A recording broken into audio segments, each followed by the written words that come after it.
வணக்கம் நண்பா. இந்த வீடியோ நம்ம என்ன பார்க்க போகிறோம் பார்த்தீங்கன்னா, ஒரு சூப்பரான மூவி இவ்வளோ கோசமே எடுத்துகிட்டு வந்திருக்கேன். வாங்க டைம் வேஸ்ட் பண்ணாமல் வீடியோக்குள்ளே போயிடலாம்.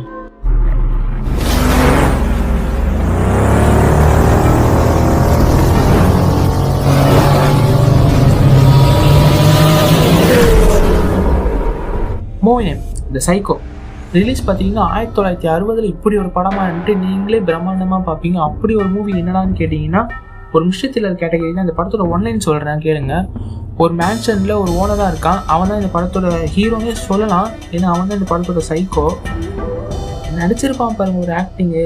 அம்மாவை பார்த்து யாராவது இந்த மாதிரி சொன்னாங்கன்னா அவங்களோட நாக்கை இழுத்து வெட்டணும்னு தோணும். அப்பா, இப்படி ஒரு ஆக்டிங்கை நான் பார்த்ததே இல்லை. இதுக்கெல்லாம் விதை போட்டதே இந்த படம் தான். ஆக்சுவலி நீங்கள் ராட்சசன் படம் உங்களுக்கு எந்த அளவுக்கு பிடிக்கும் அந்த அளவுக்கு இந்த படம் உங்களுக்கு பிடிக்கும். ஏன்னா இதோட இன்ஸ்பிரேஷனாக தான் ராட்சசனே எடுத்திருப்பாங்க. நீங்கள் மூவி பார்த்தீங்கன்னா உங்களுக்கு தெரியும்.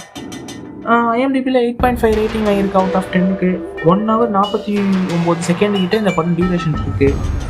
கேரக்டர் பார்த்தீங்கன்னா சைக்கோவாக நடித்த அந்த ஆண்டனி பிரிக்கஸ் பயங்கரமாக நடிச்சிருக்காப்புல. ஆக்ட்ரஸாக ஒருத்தங்க நடிச்சிருப்பாங்க. அவங்க பார்த்தீங்கன்னா ஜனட் லீகி சூப்பராக நடிச்சிருப்பாங்க. அவங்க சிஸ்டராக ஒருத்தங்க ஆக்டிங் பண்ணியிருப்பாங்க. பர்ஃபார்மன்ஸ் எல்லாருமே அவங்க கொடுத்ததோட பக்காவாக பண்ணியிருக்காங்க. அதுலேயும் இந்த ஜான் கெவின்றவர் தான் இந்த படத்தோட உண்மையான கதாநாயகன். ஏன்னா ஹீரோவை அழிக்கிறது இவர் தான். ஆனால் எனக்கு ஹீரோவை பட்டது அந்த சைக்கோ தான். ஏன்னா அப்படி ஒரு ஆக்டிங்கை மிரட்டி விட்டுருப்பாப்புல மனுஷன். அவர் கண்ணாலே ஒரு ஆக்டிங் பண்ணுவார். இந்த மூவி நீங்கள் டெஃபினட்டாக ட்ரை பண்ணி பாருங்கள் எனக்கோசம் ஒரு வாட்டி.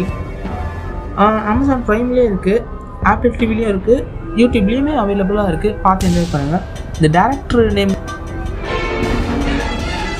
நான் அந்த படத்தை மென்ஷன் பண்ணி ஆகணும். அப்படி ஸ்கிரிப்ட் 1960 யோசிச்சிருக்காரு. இது அப்படின்னா இவ்வளோ பில்டப் பண்ணுற இந்த படத்துக்கு அப்படின்னு கேட்டிங்கன்னா, இந்த படத்தை நீங்கள் பார்த்தா தான் தெரியும். அதோட இப்போ ராட்சசனுக்கு எப்படி டேரக்டரை நம்ம எந்த அளவுக்கு பாராட்டுறோமோ அந்த அளவுக்கு நம்ம மியூசிக் டேரக்டரையும் பாராட்டுறோம்ல, அப்படி தான் இந்த படத்துலேயுமே 9 நிமிஷத்துக்கும் பிஜிஎம் அள்ளி தெளிச்சுக்கிறாப்புல மனுஷன்.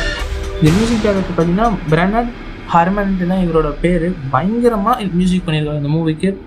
டேரக்டர் பார்த்தீங்கன்னா ஆல்ஃப்ரெட் ஹிட்ச்காக் தான் இந்த மூவிக்கு டைரக்ஷன் பண்ணியிருக்காரு. தமிழ் டப்பிங்லேயே அவைலபிளாக இருக்குது. இந்த வீக்கெண்டை ஜாலியாக பார்த்து என்ஜாய் பண்ணுங்கள். இந்த வீடியோ உங்களுக்கு பிடிச்சிருந்தா மறக்காமல் லைக் பண்ணுங்கள், ஷேர் பண்ணுங்கள், சப்ஸ்கிரைப் பண்ணுங்கள். நான் வளவலாக கொலலாம் பேச விரும்பல, அதான் டக்குன்னு வீடியோ முடிச்சிட்டேன். ஏன்னா இந்த மூவியை நான் உங்களுக்கு லைட்டாக எக்ஸ்பிளைன் பண்ணி சொன்னாலே இந்த படத்தோட சுவாரஸ்யம் எல்லாமே போயிடும். அதனால தான் நான் ஷார்ட்டாக இந்த வீடியோவை முடிச்சிட்டேன். இல்லைனா ஃபஸ்ட் ஹாஃப் செகண்ட் ஹாஃப் எப்படி இருக்குது, இது டியூரேஷன் அப்படின்னா இந்த படத்தில் இல்லவே இல்லை. ஸ்டார்டிங் டு எண்டிங் இந்த ஃபஸ்ட் ஹாஃப் செகண்ட் ஹாஃப்ன்ற கதையாக இருக்காது. டர்னிங் பாயிண்ட் வேணால் ஒன்று இருக்கும். நான் எது சொன்னாலும் இப்போ ரிவீல் ஆகிடும். அதனால தான் நான் எதுவுமே சொல்லலை உங்ககிட்ட. நீங்கள் படத்தை பார்த்தீங்கன்னா உங்களுக்கு ஒரு நல்ல எக்ஸ்பீரியன்ஸ் கிடைக்கும். தமிழ் டப்பிங்லேயே அவைலபிளாக இருக்குது. இந்த படத்தோட இதுதான் மிகப்பெரிய பாசிட்டிவே. அதுக்கு முன்னாடி ஒரு முக்கியமான விஷயம், இந்த படத்தை தனியாக பாருங்கள். வீட்டில் இருக்கவங்க கூட சேர்ந்து பார்த்துறாதையும் உங்கள் நல்லதுக்கு தான் சொல்கிறேன். ஏன்னா இதில் கொஞ்சம் 18+ கண்டென்ட் இருக்குது, அதுக்கு தான் சொல்கிறேன், வேறு ஒன்றும் இல்லை. ஓகே ஃப்ரெண்ட்ஸ், இந்த வீடியோ உங்களுக்கு பிடிச்சிருந்தா மறக்காமல் லைக் பண்ணுங்கள், ஷேர் பண்ணுங்கள், சப்ஸ்கிரைப் பண்ணுங்கள். தொடர்ந்து நம்ம சேனலுக்கு சப்போர்ட் கொடுங்க. இதோட அடுத்த வீடியோவில் பார்க்கலாம். மீண்டும் சந்திப்போம்.